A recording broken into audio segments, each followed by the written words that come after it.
Okay, we're going to start in.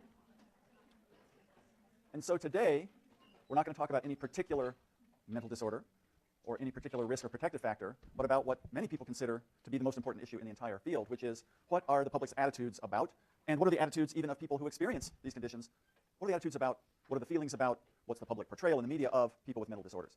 So among the things we'll talk about are, why is it that we, at least in the United States, know tons more about mental illness than 50 or 60 years ago, but our attitudes aren't really changing very fast at all? What is it about mental illness that seems to be so threatening? Why is there still all this stigma happening? We'll talk a little bit about history, we'll talk about what studies show, and at the end we'll talk about what we might do about this. So, stigma is another Greek term. The literal definition of stigma is a mark, a brand burned into your skin or placed on you so that society knows that you're different. What happened back in the agora in Athens, the marketplace? Agoraphobia is the fear of the marketplace, literally, the fear of being out in the open. Well, it might have been important for an Athenian citizen to know that, hey, look, I'm going to run into you down at the agora, but have you been a slave or a traitor? I might not know that automatically, but you're a devalued member of Athenian society if you are. Maybe you fought for Sparta, for God's sake. So the Athenian government would brand a burn into the shoulder underneath your toga so it's visible. That's a stigma. Literal mark. Today we think of stigma as much more psychological than physical, but what did Hitler do to people who went into the camps? There was numbers burned in their arms. What about some nations with HIV? If you're HIV positive, I don't think this happens in any country today, but a couple of decades ago, you'd be branded because you're HIV positive. A literal stigma so that we could know. So if you go to social psychology class, like 160, there's several weeks of topics on prejudice and stigma. Much of the psychological literature has been on racial prejudice. But, just a few examples, what about prejudice against women? Now that's an interesting one because women are 51% of society. So you don't have to be a, quote, minority group to be stigmatized. Very mild stigma today, in fact not at all, is being left-handed, but back in the day, not that many decades ago, kids were bound so that they would be forced to use their right hand because left-handedness was a stigma. So this is an idea that things can change. What did you not do back in the 40s or even 50s or early 60s? Put cancer in your obituary if your family member died of cancer. Terribly shameful, you brought it on yourself. Huge attitude change today, just look at the breast cancer programs, pink worn ribbons, so things can change. Children are usually stigmatized, they've been viewed as property throughout most of history. What are the three things that even overtly, not what your unconscious attitudes are, but you would even say on a questionnaire, what are the three groups that receive the most stigma if someone admits they have a mental illness or are homeless or abuse drugs? So those are the bottom three. Susan Fiske, who's a social and biological psychologist at Princeton, did a study of this a few years ago looking at brain imaging, what parts of the brain actually light up when you confront members of stigmatized groups. And she called this triad the lowest of the low. Because most people think that you don't have much good to offer society and that you're largely to blame for it. So that's how you get in the lowest of the low. So we're going to kind of race through this, but if we're talking about the social psychology or social cognition of stigma, part of this has to do with stereotyping. Maybe stigma isn't all just an evil thing we do. You meet a lot of people through the day. Are they tall or short? Are they fat or thin? Glasses or not? Balding or not? If they're a man? You've got to stereotype a little bit just to solve the problem of all that social information. And as I often say when I talk about stigma, I have, of course, never engaged in stereotyping in my life except against Stanford people and at university. Because we all know it's private, it's elite, snotty, they're in a suburb down on the peninsula. So there was an element of truth to what I said, right? So I'm stereotyping, but maybe you heard, you saw my nose kind of crinkle a little bit of disgust. Maybe I wasn't just stereotyping, but I'm showing prejudice. I don't like those Stanford types, right? So when the stereotype, the kind of categorizing people in the world, now gets laden with negative affect, I'm showing prejudice. What does prejudice mean? Pre-judgment. I know about Stanford types before I've met them. So what do? No Stanford students taking concurrent enrollment in Psych 131. Screw the X, we'll take it back. They got lucky last November, right? 62 to 10 lucky or whatever it was, right? So now, because of my stereotyping and my prejudice, I might discriminate. I'm not going to let certain groups participate in my class. Or, what if you have mental illness? I'm jumping way ahead. In many states in the United States, if you admit you have a mental illness, you don't get your driver's license renewed. You can't serve on a jury, you lose the right to vote, and you lose custody of your children. Now, if I'm 2200, uncorrected vision, please don't let me renew my license unless I get LASIK surgery or have glasses, right? Because then there's a direct link between my so-called disability and the privilege of driving. But I was depressed 5 years ago, so I can't drive or vote or serve on a jury. That's discrimination. If there's no link between an attribute and a consequence, we've gone from the cognitive stereotyping to very emotional prejudice. Now, behaviorally, we're taking rights away from people. Stigma, as it's talked about, involves all three of those things, and even more. I know all about you because you went to Stanford or go to Stanford. I know all about you because your family is tinged with mental illness. Everything about you relates to the label, relates to the attribute you have. So stigma is really global. So, damn this room. Gotta get this a little bit darker. Will this help or hurt? Well, we'll try this. Oh, that's really dimming the lights effectively. Okay, screw that. So I wrote a book on this topic a few years ago called The Mark of Shame. And this is the cover photograph of a painting I chose for the book. Who's the artist? Excuse me? Come on, you've had posters of this artist on some high school or dorm wall. Hieronymus Bosch, The Garden of Earthly Delights, The Descent into Hell, these phantasmagoric paintings he did. So this painting, I know this is just a little sort of detail of the middle. It's a painting of his called The Extraction of the Stone of Madness. So the idea was, in the Middle Ages, he painted this in 1495, that the person, or poor patient in the middle here, is mentally ill because of stones in his head. So what's the surgeon doing? But wait a minute, he's wearing a wizard hat. Is he a surgeon or a wizard? Well, he's got the scalpel. It's very hard to see, I know. Old painting, bright lights in here. And he's got a hole in the gentleman's skull. And what's the priest doing? Well, he's got the chalice. He's giving a blessing. Who's the only one giving us eye contact? The poor patient.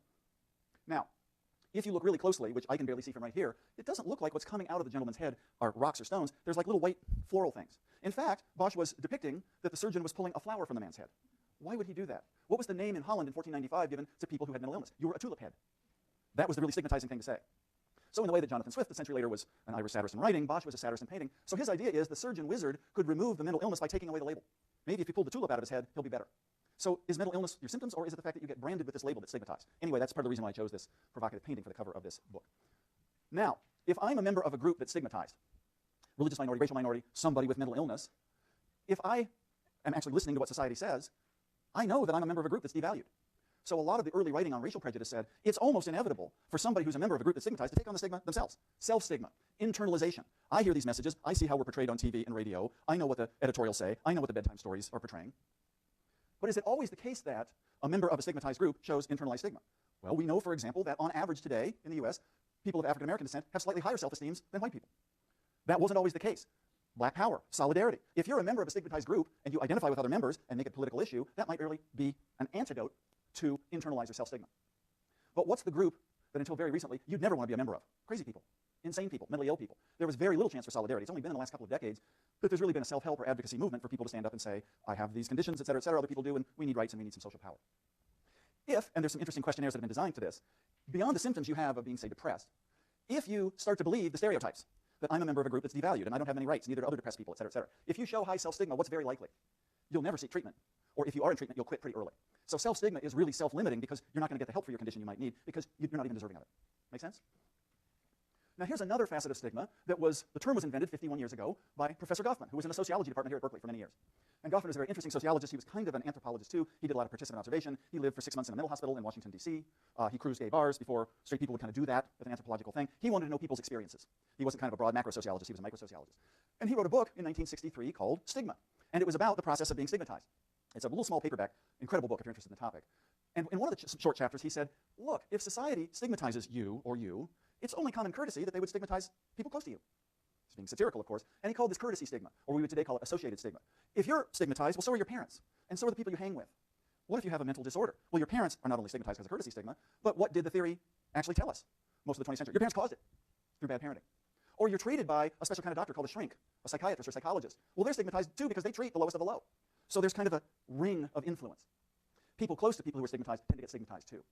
So, in some famous research done about 25 years ago, people said, well, let's talk to the parents of kids or teens or even young adults with mental disorder. What's the experience like? And families would say, oh my God, we didn't have really good health insurance, or it didn't cover mental health, that should be better today, or we had to take so much time off of work to go pull the kid out of the principal's office because they were suspended, or that's called objective burden. It's costing you out of pocket, it's taking time away from your work, and parents would say, not understandably, that was bad. But there was another thing they talked about, which was subjective burden. We would never tell our neighbors. Oh my God, you think we'd tell her grandma that she had an eating disorder? Or the subjective burden was the personal shame that there was a person with mental illness living in the house and you had to keep it secret. And families would say, objective burden is hard, very costly, but the worst was subjective burden because now everything is silent. So this is part of the legacy of courtesy stigma. So what is it that makes mental illness so scary, so threatening, so stigmatized? Well, there's many, many theories. We'll go through just a couple. Look, I spend a lot of time getting it together each day. You think it's fun coming to Dwinelle Hall at 10 o'clock on Mondays and Wednesdays? The podium isn't even here. Everybody listens to the podcast and doesn't show up. I got to pull it together. And now I see somebody on Telegraph when I'm walking up the street who's out of control. That threatens my stability. It takes a lot for me to pull my act together. Now there's somebody who looks like they've lost it. That's threatening to me psychologically. So if behavior's out of control, it might be literally frightening. Is this person going to attack me? But psychologically, man, maybe all of my efforts aren't going to work. Maybe I'll lose control like that too. So it's a sense of vulnerability that not all mentally disturbed behaviors, but a lot of them engender. So if you're in social psychology again, we'll be in Psych 160 for a minute, and if you have been, you know about attribution theory. So we go about the day, everything's fun, think about it, something strange happens, what the hell? Attribution theory is the what the hell, what caused that unusual thing? And if something unusual happens, humans are really wired to seek a cause. So to make a long story short, if something threatening or negative is happening, and I believe the person could control it, so I make a controllable attribution, that person just didn't have their shit together, or that person has weak character, I blame the heck out of them. But if I see disturbing or threatening behavior and I say, well, they were having a seizure, well, I don't blame it all, that's a medical illness. So how you view the cause, controllable or not, has a lot to do with your attitude. So what's the idea here? Remember back to our models in the first, second, third lecture? If we said that mental illness is part of the medical model, it's a brain disorder, what should happen? We should reduce stigma because the person couldn't help it. Cancer is a disease. We've really reduced stigma of cancer. If mental illness is a brain disease and it's caused by genes, or genes are highly responsible, as we talked about heritability side, maybe that will solve stigma. If you think that's true, stay alert for 15 more minutes because it's not that simple. The sociologists and political scientists would say, well, that's all fine and well, but the real reason for stigma is there's no socially equal, non-hierarchical society on Earth. So let's say you're doing pretty well in society and you see people begging or you see people who don't have resources. Well, that's threatening. So what do? They must have brought it on themselves because it justifies my place in the social hierarchy. So maybe a lot of stigma is people with social power denigrating those without social power, because if it's really their fault, then I don't have to change the political system that got me where I am, right?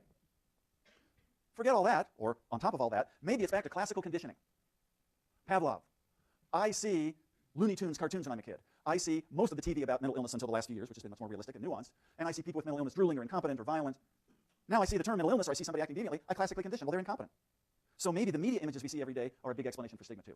So as you can see, we've got psychological theories, we've got structural theories, we've got basic conditioning theories. All of these probably play some role in why stigma is the way it is. And now, for the last 10 or 15 years, evolutionary psychologists have said, let's take a different look at this.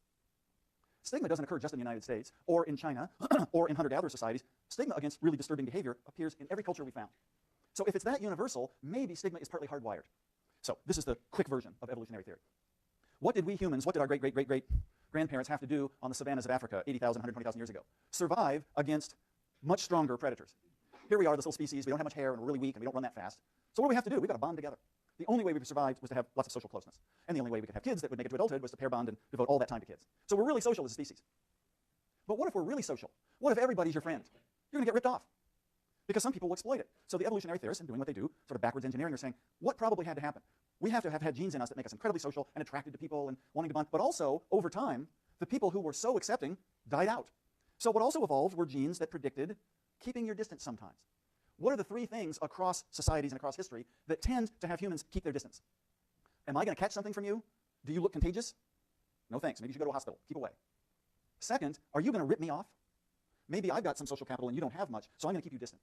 And third, and think back to kind of earlier human history, you're in a tribe or band of 40 or 50 people, and across the river over there's another band, and they're a threat. So people who have different customs or even a different skin color, boy, I'm going to keep my distance. Now what's interesting is, this is what the evolutionary psychologists have talked about since about 1995. Goffman, in 1963, who knew nothing about evolutionary psychology, said, there's three forms of basic stigma: contagion, exploitation, and tribal stigmas.